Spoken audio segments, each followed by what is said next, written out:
حیز آج کا ٹاپک ہے حیز.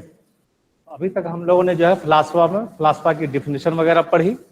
ڈیفینیشن کے بعد جو ہے ہم نے اس کی ٹائپس پڑھی, پھر فلاسفہ کا کیا مقصد تھا وہ پڑھا, پھر ہم لوگوں نے پڑھا جوہر کیا ہے, عرض کیا ہے, جسم کیا ہے, مکان کیا ہے. یہ ساری چیزیں جو ہے پڑھی ہیں. نیکسٹ ٹاپک ہے آپ کے حیز.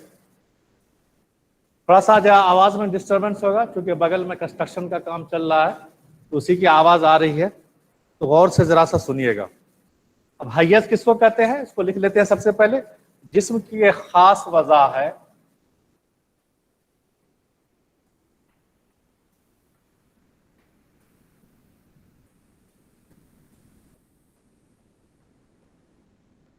جسم کی ایک خاص وضع ہے جس کی وجہ سے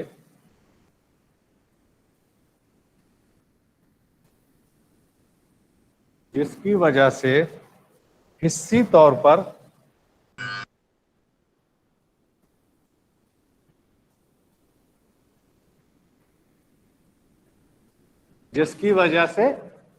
طور پر دوسرے اجسام سے الگ نظر آتا ہے.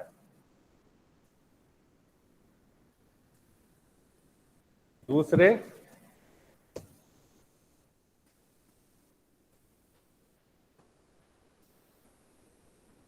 اجسام سے الگ نظر آتا ہے.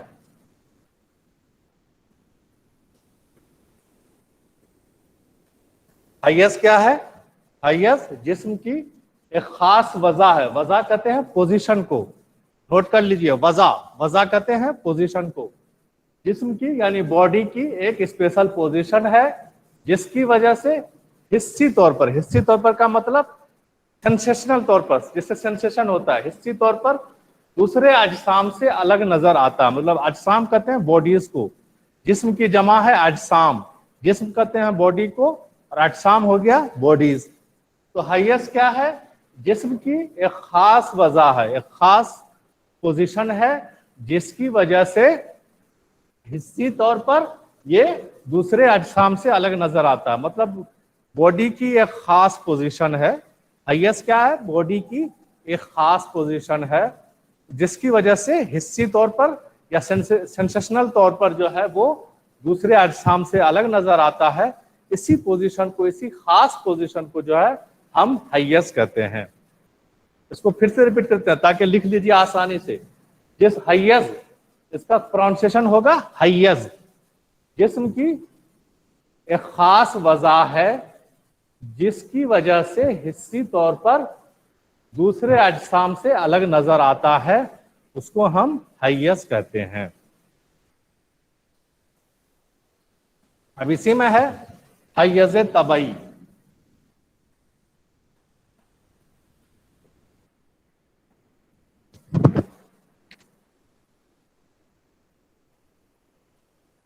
حیز طبعی. اب حیز طبعی کیا ہے؟ ہر جسم کا ایک خاص حیز ہوتا ہے.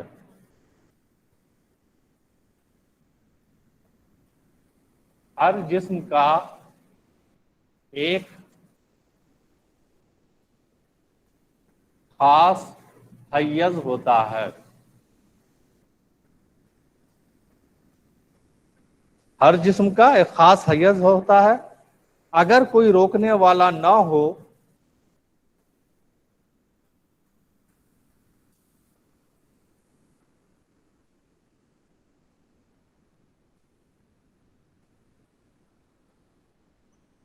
ہر جسم کا ایک خاص حیز ہوتا ہے.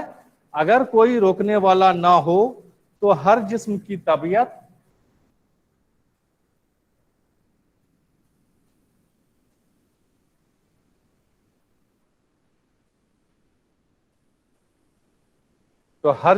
طبیعت یعنی صورت نوعیہ چاہتی ہے کہ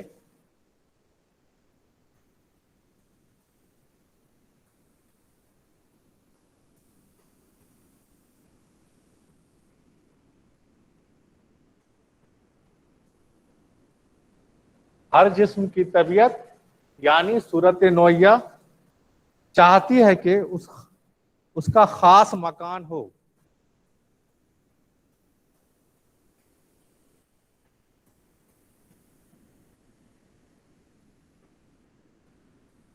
یعنی صورت نوعیہ چاہتی ہے کہ اس کا خاص مکان ہو جہاں پہنچ کر ٹھہر جائے.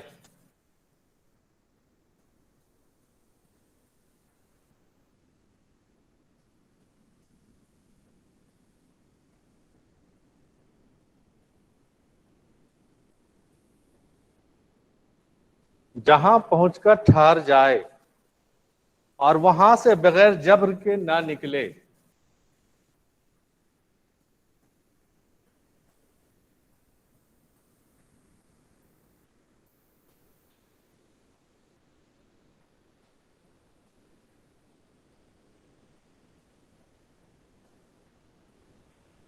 اور وہاں سے بغیر جبر کے نہ نکلے. یہی حیز طبعی ہے.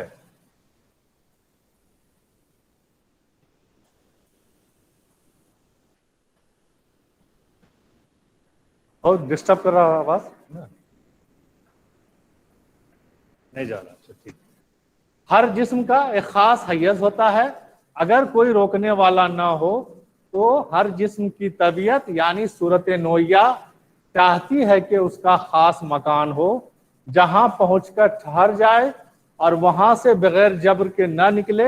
یہی حیز طبعی ہے. آپ حیز طبعی کہتے ہیں کہ کوئی بھی جسم ہے, کوئی بھی یہ چیز ہوتی ہے, کوئی بھی جسم ہے اس کا ایک خاص مکان ہوتا ہے, وہاں پر پہنچ کر وہ ٹھہر جاتی ہے. یعنی جب وہ وہاں پہنچتی ہے تو پہنچ کر وہ ٹھہر جاتی ہے اور بغیر کسی جبر کے, بغیر کسی کوشش کے وہاں پر پہنچنے کے بعد وہ نہیں نکلتی ہے. تو ایسی اس کو جو ہے ہم حیز طبعی کہتے ہیں. اب اس کا ایگزامپل ہے, اس کا ایگزامپل لکھ لیجئے اس کے بعد.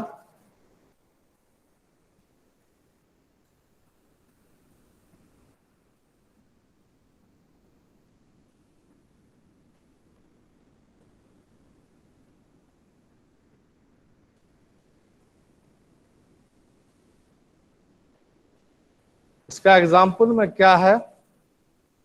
مثلاً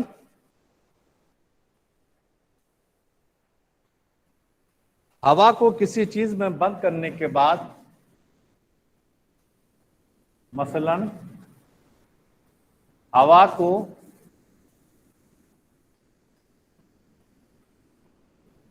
کسی چیز میں بند کرنے کے بعد,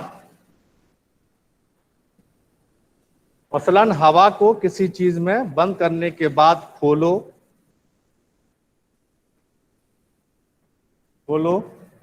وہ کسی خاص رخ پر نکل جائے گی.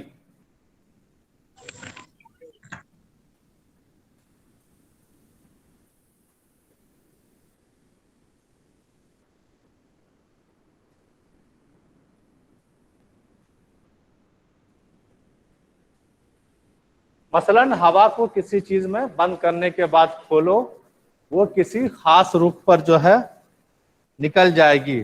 اگر کوئی خاص رکاوٹ راستہ میں نہ ہوئی ہو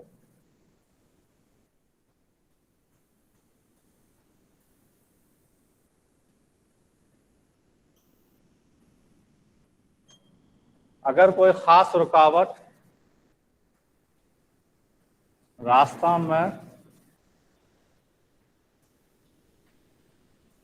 اگر کوئی خاص رکاوٹ راستہ میں نہ ہوئی ہو تو اوپر کے خاص مقام پر پہنچ کر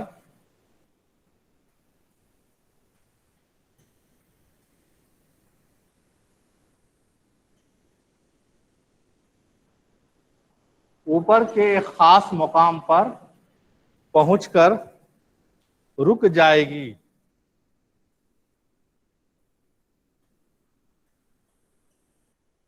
پہنچ کر رک جائے گی.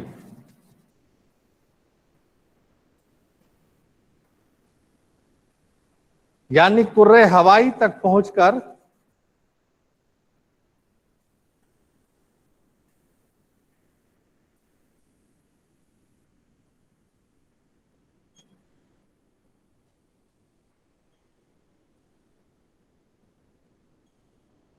यानी कुर्रे हवाई तक पहुंचकर किसी खास जगह उसका ठहराव हो जाएगा।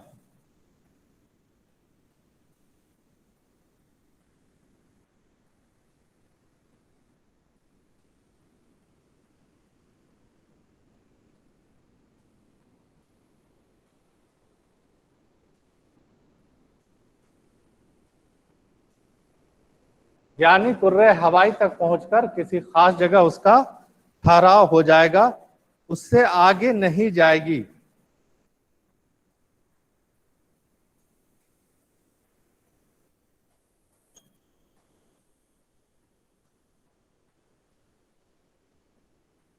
उससे आगे नहीं जाएगी, यही इस चीज का हैयज तबई होगा।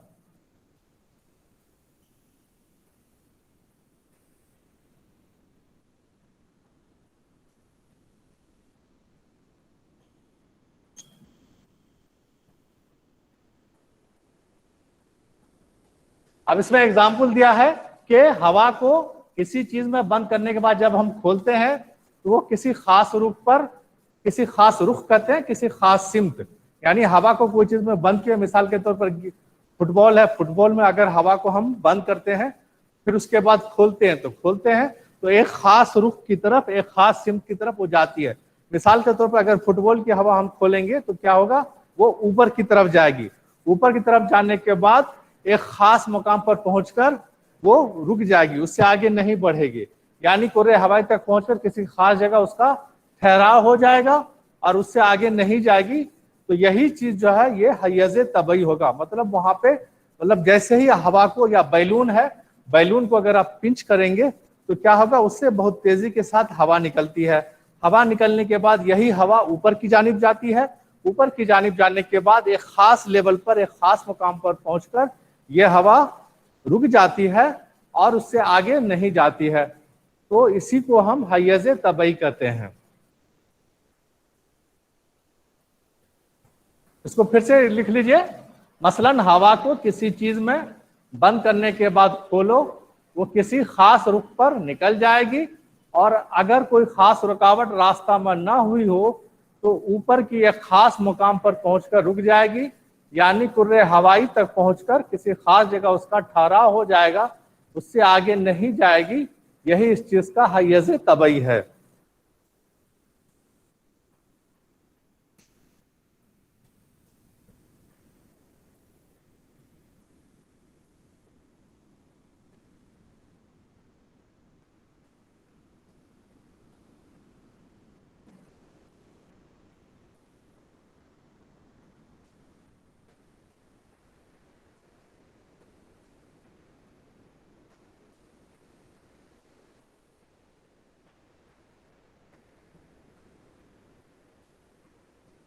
उसके बाद है, नेक्स्ट है, एक चीज के हैयज तबई दो नहीं हो सकते। नेक्स्ट टॉपिक है,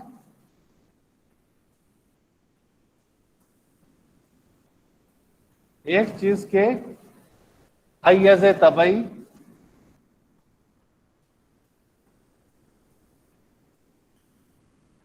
दो नहीं हो सकते।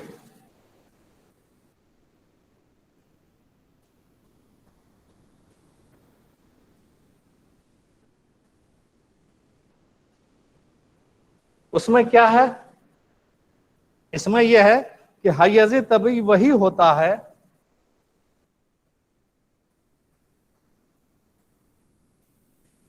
हैयज तबई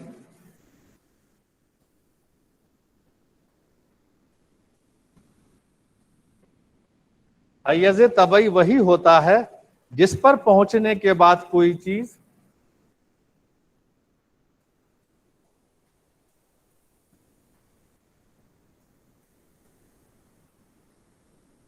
जिस पर पहुंचने के बाद कोई चीज, हैयज तबई वही होता है जिस पर पहुंचने के बाद कोई चीज वहां से निकलना नहीं चाहती।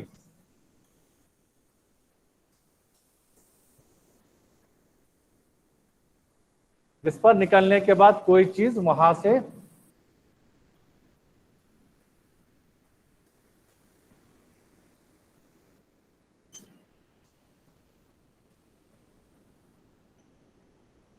حیز طبعی وہی ہوتا ہے جس پر پہنچنے کے بعد کوئی چیز وہاں سے نکلنا نہیں چاہتی. اگر وہاں سے نکلنا چاہے گی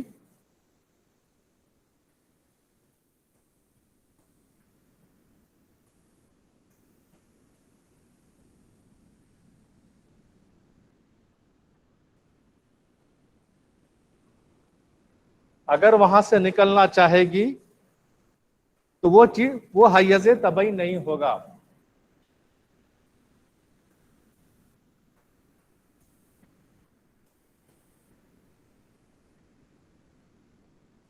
حیز طبعی وہی ہوتا ہے جس پر پہنچنے کے بعد کوئی چیز وہاں سے نکلنا نہیں چاہتی.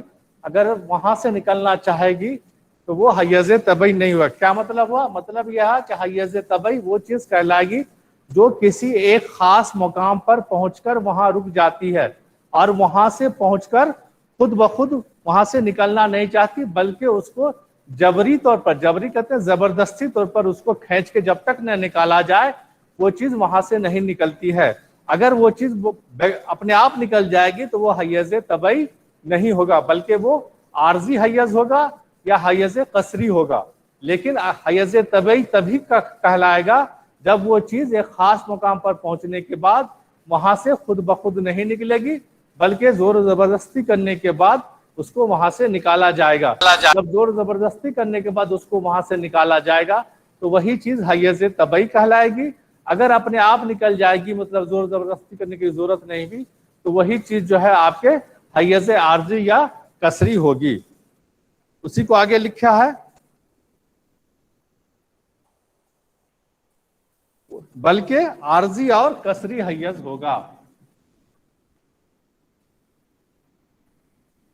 عارضی اور قصری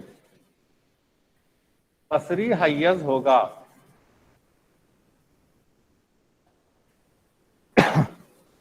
اس لیے ایک چیز کے دو طبعی حیز نہیں ہوتے ہیں.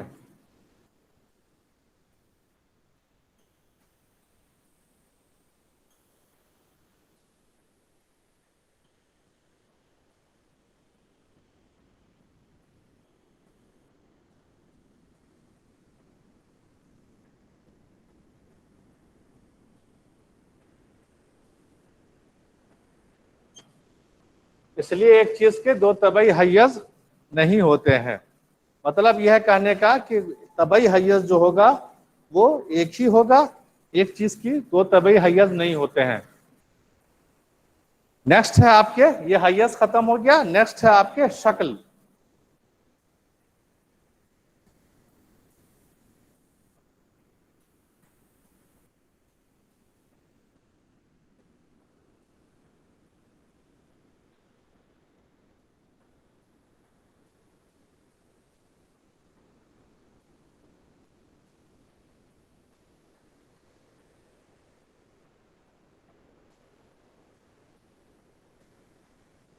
شکل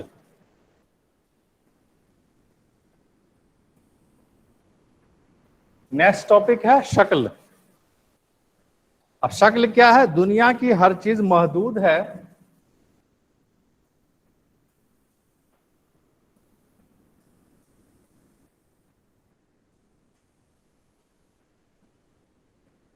دنیا کی ہر چیز محدود ہے، چھوٹی چیز ہو یا بڑی.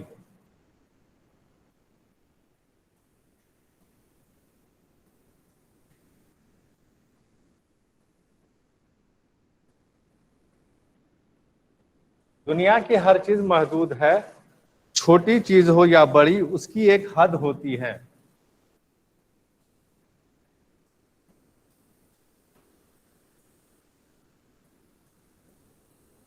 دنیا کی ہر چیز محدود ہے، چھوٹی چیز ہو یا بڑی، اس کی ایک حد ہوتی ہے.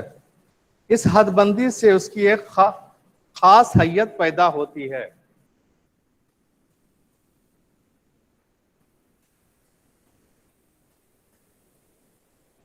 اس حد بندی سے اس کی ایک خاص حیت پیدا ہوتی ہے.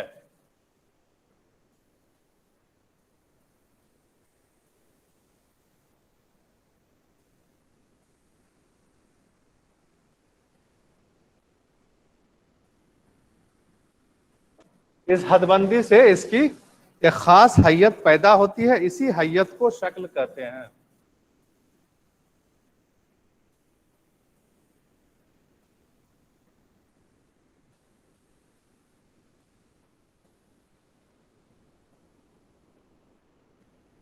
شکل کی کیا ڈیفینیشن ہے؟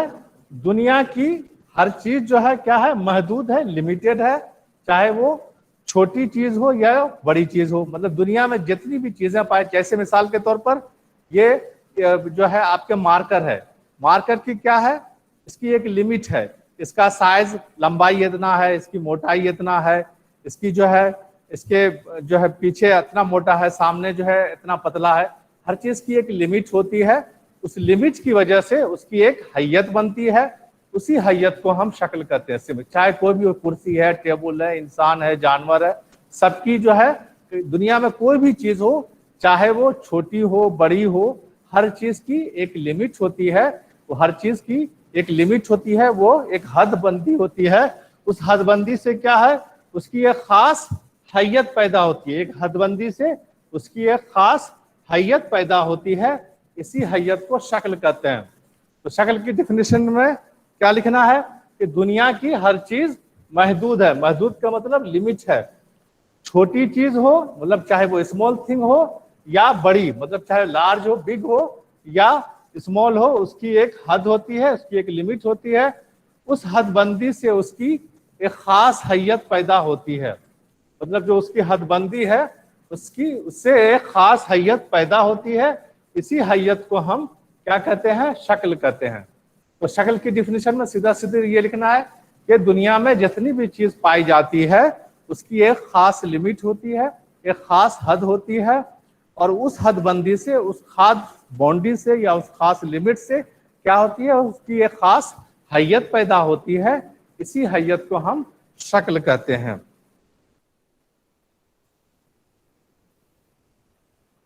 آگے پھر اس میں لکھتے ہیں کہ اور حیث کی طرح دوسرے پوائنٹس میں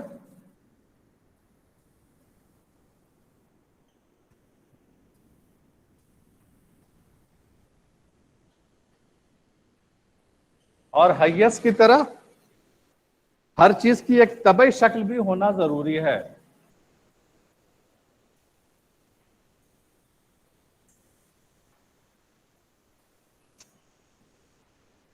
اور ہر چیز اور حیث کی طرح ہر چیز کی ایک طبعی شکل بھی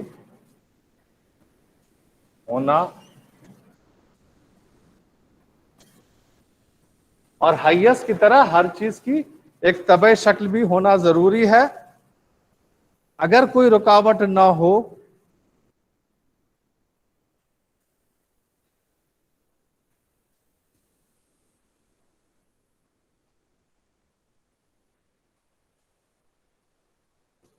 اگر کوئی رکاوٹ نہ ہو تو ہر چیز کا اپنی اصلی شکل پر ہونا لازم ہے۔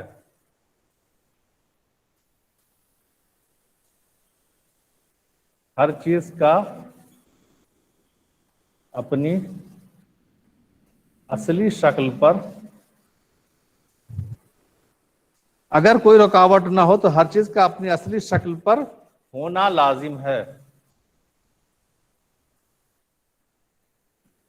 پر ہونا لازم ہے۔ اور حیث کی طرح ہر چیز کی ایک طبعی شکل بھی ہونا ضروری ہے، اور اگر کوئی رکاوٹ نہ ہو تو ہر چیز کا اپنی اصلی شکل پر ہونا لازم ہے۔ مثلا دل کی طبعی شکل مخروطی ہے،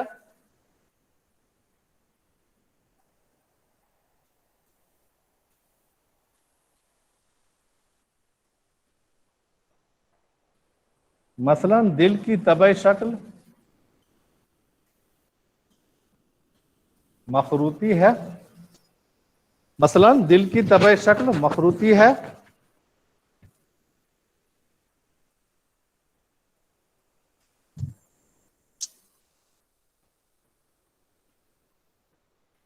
مثلا دل کی طبعی شکل مخروطی ہے، اس کے بعد جو ہے پھر کان کے اندر کی ہڈی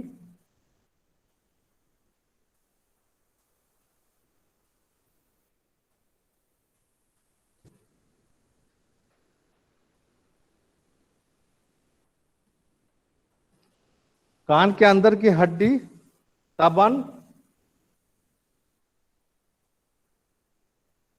سندانی مترکی اور رکابی ہے.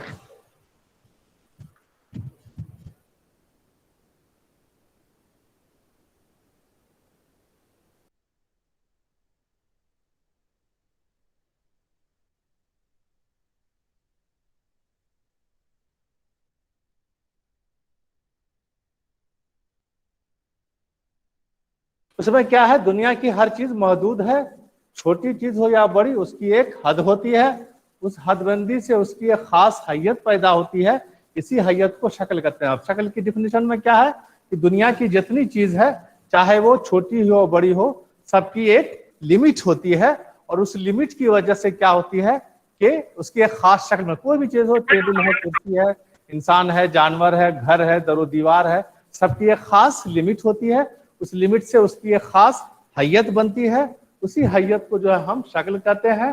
اور اس میں پھر آگے یہ ہے کہ ہر چیز کی طرح اور حیت کی طرح ہر چیز ایک طبعی شکل بھی ہونا ضروری ہے. اگر کوئی رکاوٹ نہ ہو تو ہر چیز کا اپنی اصلی شکل پر ہونا لازم ہے. مثلا دل کی طبعی شکل مخروطی ہے، اور کان کے اندر کی ہڈی تبن سندانی متراکب کا مطلب ہر چیز کی جو ہے طبعی طور کا مطلب یہ ہے کہ جو ہے نارملی فزیکلی وہ جو ہے اس کی ایک الگ شکل ہوتی ہے، اسی شکل سے ہم اس کو پہچانتے ہیں.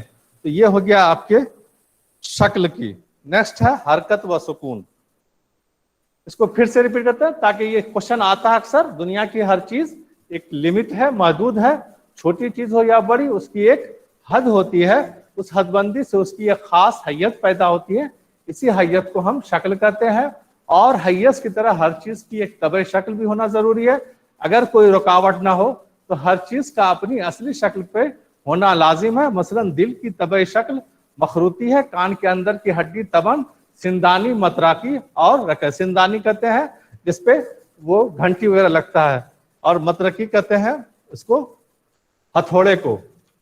رکابی کہتے ہیں رکاب سے مطلب جو انکس، یہ جو ہے الگ میلیس انکس، یہ جو ہڈی ہے اسی کو کہا گیا. یہ نیکسٹ ہے آپ کے حرکت و سکون.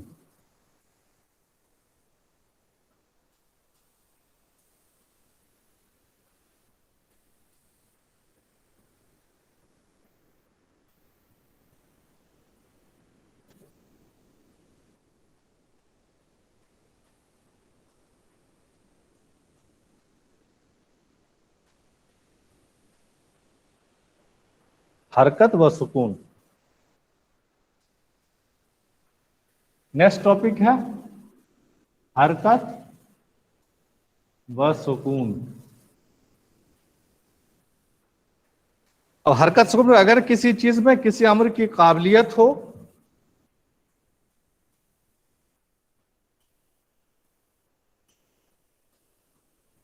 اگر کسی چیز میں کسی امر کی قابلیت ہو،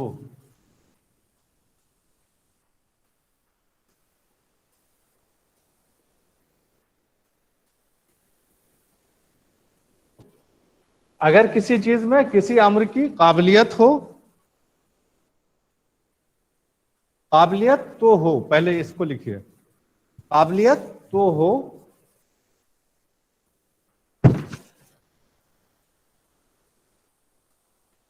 قابلیت تو ہو،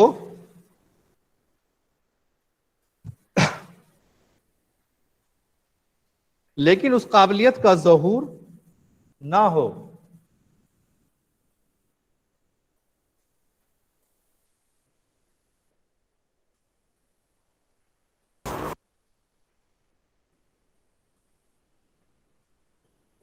ظہور نہ ہو तो उसको सुकून कहते हैं। ना हो तो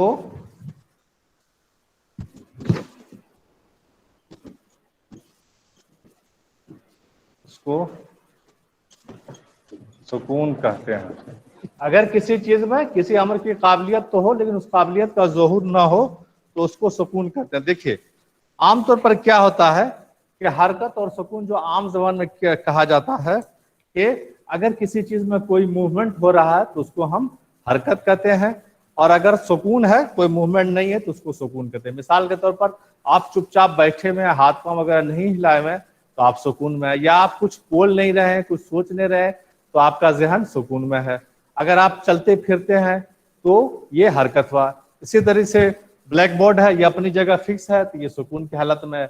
अगर इसको ऊपर नीचे उठाया जाए ये हरकत करता है तो ये अगर ऊपर नीचे मूवमेंट करता है तो ये हरकत होगा। लेकिन फलसफा की जबान में हरकत और सुकून का डिफिनेशन बिल्कुल मुख्तलिफ है आम फहम जबान के मुकाबले में। जो आम फहम जबान में हरकत और सुकून का जो मतलब होता है, फलसफा की जबान में हरकत और सुकून का बिल्कुल अलग होता है। अब फलसफा की जबान में जो है सुकून किसको कहते हैं, अगर किसी चीज में किसी अम्र की काबिलियत हो। अम्र कहते हैं कोई काम करने की सलाहियत हो, कोई चीज करने की सलाहियत हो, कोई हुक्म। अम्र कहते हैं हुक्म को, कोई हुक्म देने की सलाहियत। इसका मतलब यह है कि उसके अंदर कोई भी काम करने की सलाहियत हो, काबिलियत हो, लेकिन उस काबिलियत का ज़हूर ना हो, मतलब उस काबिलियत को जो है उसने इस्तेमाल नहीं किया है, तो उसको जो है हम सुकून कहते हैं।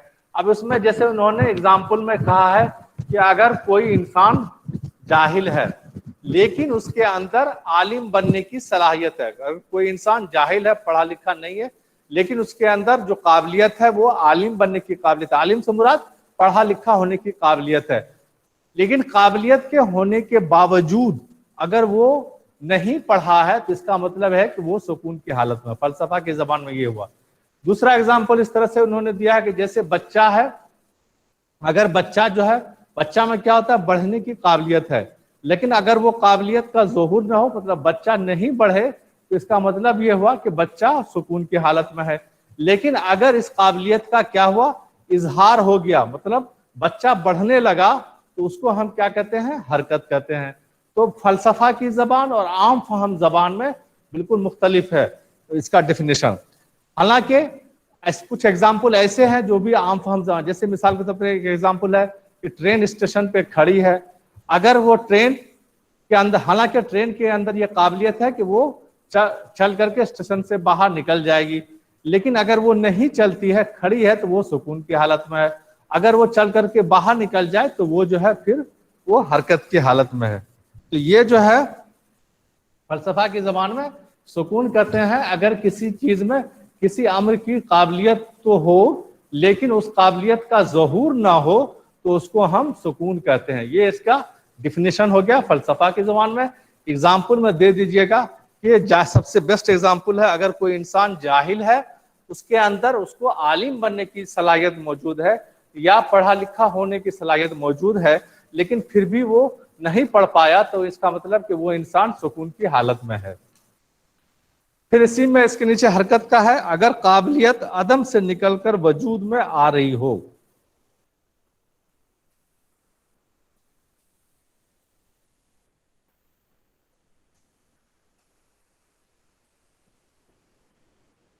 अगर काबिलियत अदम से निकलकर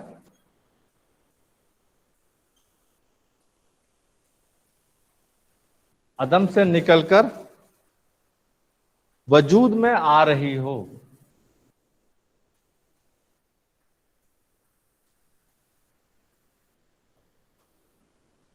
अगर काबिलियत अदम से निकलकर वजूद में आ रही हो, यानी उसका आहिस्ता आहिस्ता ज़हूर हो रहा हो,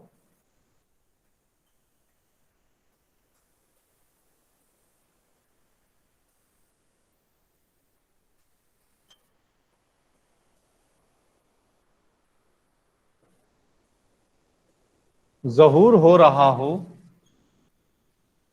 अगर कोई काबिलियत अदम से निकलकर वजूद में आ रही हो, यानी उसका आहिस्ता आहिस्ता ज़हूर हो रहा, क्या क्या मतलब हुआ कि उसके अंदर जो काबिलियत छुपी हुई थी, उसके अंदर जो टैलेंट छुपा हुआ था, उसका इजहार हो रहा है। अगर उसके टैलेंट का जब इजहार हो रहा है, उसके टैलेंट का जब ज़हूर हो रहा है, दूसरे लोग उसके टैलेंट को देखने लगे, उसका टैलेंट आवाम में दिखने लगा, तो उसको हम फिर हरकत कहते हैं। और पिछली हालत बदलकर नई हालत नमूदार हो रही हो।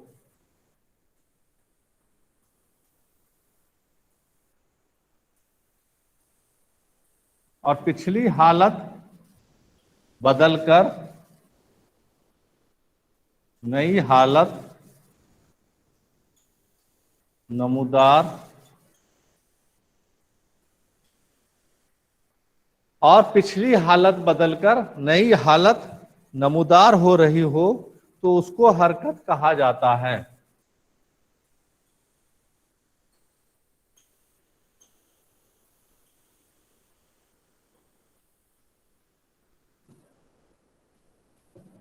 यानी यह है कि जो पीछे की जो कंडीशन थी वो बदलकर नई कंडीशन आ गई हो, पिछली हालत बदलकर नई हालत नमूदार हो रही हो।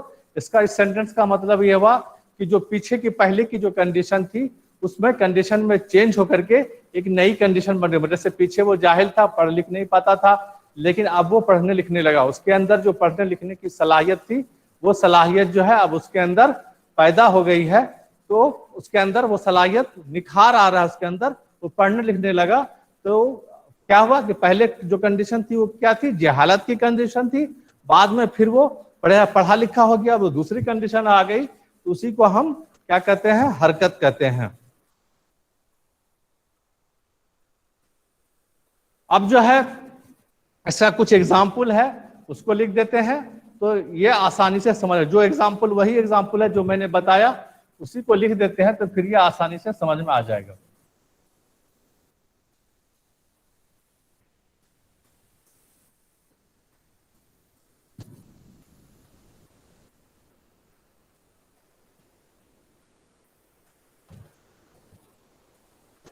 मसलन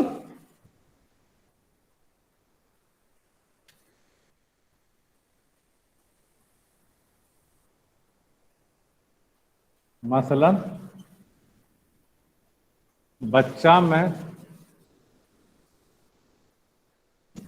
बच्चा में जवान होने की काबिलियत है।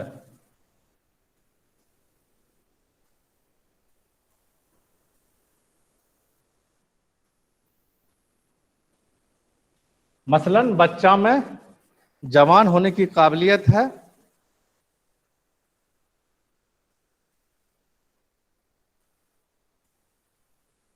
या जाहिल में इल्म सीखने की काबिलियत है। दूसरे एग्जाम्पल में, या जाहिल में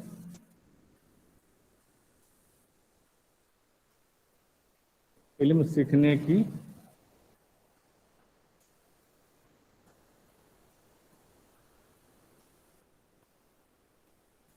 या जाहिल में इल्म सीखने की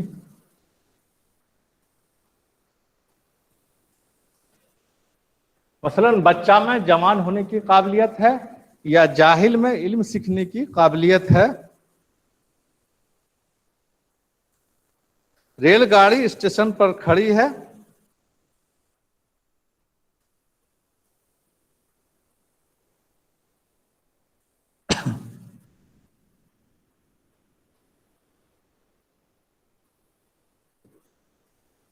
रेलगाड़ी स्टेशन पर खड़ी है और उसमें स्टेशन छोड़कर बाहर निकलने की काबिलियत है।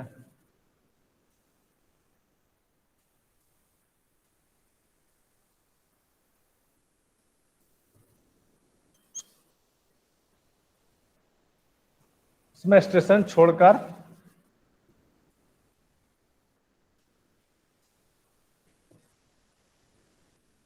बाहर निकलने की काबिलियत है।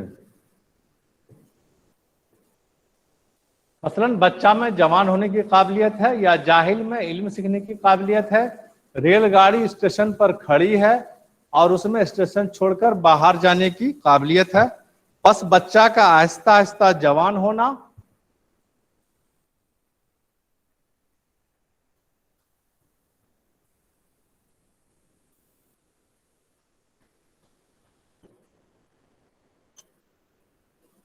बस बच्चा का आहिस्ता आहिस्ता जवान होना,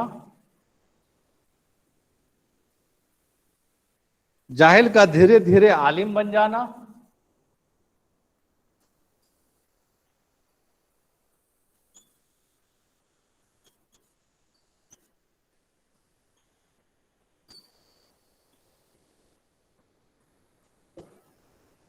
बस बच्चा का आहिस्ता आहिस्ता जवान होना, जाहिल का धीरे धीरे आलिम बन जाना, और रेल का आहिस्तगी के साथ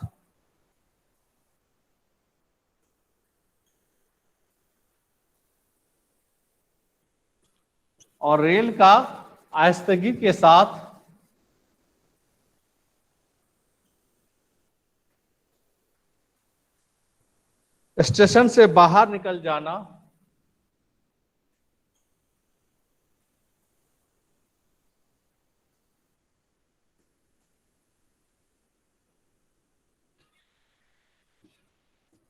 और रेल का आहिस्तगी के साथ स्टेशन से बाहर निकल जाना हरकत है। इसी में नेक्स्ट पेज, अगर काबिलियत व सलाहियत होने के बावजूद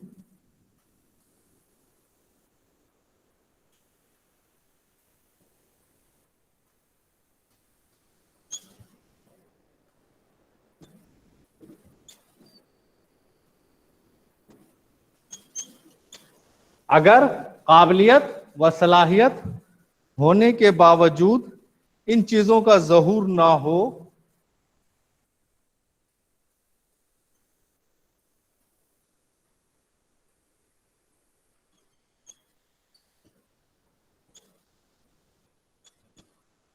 अगर काबिलियत व सलाहियत होने के बावजूद उन चीजों का ज़हूर ना हो तो उसको सुकून कहते हैं।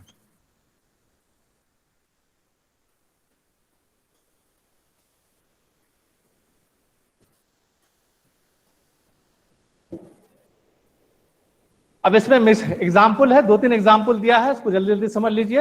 हरकत व सुकून का एग्जाम्पल क्या है? जैसे बच्चा में क्या होती है? जवान होने की काबिलियत होती है, या जाहिल में क्या होता है? इल्म सीखने की काबिलियत होती है।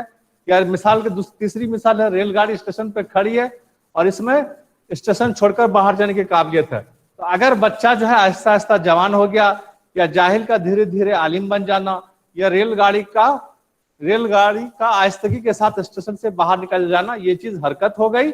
अगर काबिलियत व सलाहियत होने के बावजूद उन चीजों का ज़हूर ना हो तो उसको सुकून कहते हैं। मतलब यह है कि फलसफा की जबान में हरकत और सुकून, एक आसान लैंग्वेज में ये समझ लीजिए कि अगर किसी शख्स के अंदर कोई काबिलियत है, कोई सलाहियत है, कोई टैलेंट है, उस टैलेंट को जब तक वो दबा के अपने अंदर रखता है, उसका इजहार नहीं करता है, उस टैलेंट को वो बाहर नहीं निकलता है, तो इसका मतलब यह है कि वो सुकून की हालत में है। लेकिन जैसे ही उसका टैलेंट बाहर आया, जैसे ही उसके टैलेंट का इजहार हुआ, जैसे ही उसका टैलेंट जो है लोगों के सामने आया, तो क्या हो जाएगा? जो पहले वाली कंडीशन थी वो चेंज हो जाएगी। जो उसकी पहले वाली कंडीशन थी वो चेंज होगी, तो उस कंडीशन को, उसी को हम हरकत कहते हैं। तो फलसफा की जबान में हरकत और सुकून ये हुआ कि अगर किसी शख्स के अंदर या किसी भी चीज के अंदर कोई काबिलियत है, तो जब तक वो काबिलियत जो है आपके क्या होगा, अंदर मौजूद रहेगा, तो वो सुकून की हालत में है। जैसे ही वो टैलेंट व काबिलियत बाहर आ जाएगा तो वो जो है उसको हम हरकत कहते हैं।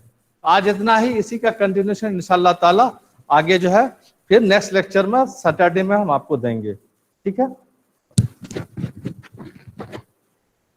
Thank you sir. अस्सलाम वालेकुम सर। अस्सलाम वालेकुम सर। अस्सलाम वालेकुम सर। अस्सलाम वालेकुम। Hello guys. वालेकुम सर। सर अल्लाह फलसफा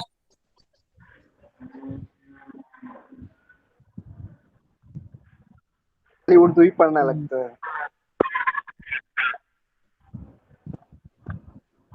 कोई हिंदी में लिखा है भाई? हिंदी में? हाँ भाई, कोई हिंदी में लिखा है भेज दें। ग्रुप में जाएगा, ग्रुप में। अशफाक भाई, भाई कोई हिंदी में लिखा है तो भेज दीजिएगा ग्रुप में। अरे ठीक है, मंतिक ठीक वो है। फलसफा बुक में पूरा दिया हुआ है, मेरे पास है बुक पूरा, भेज देंगे।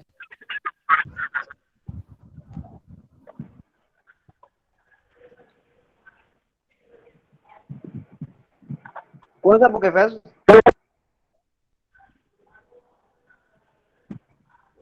वो फैजन भाई कौन सा बुक में है?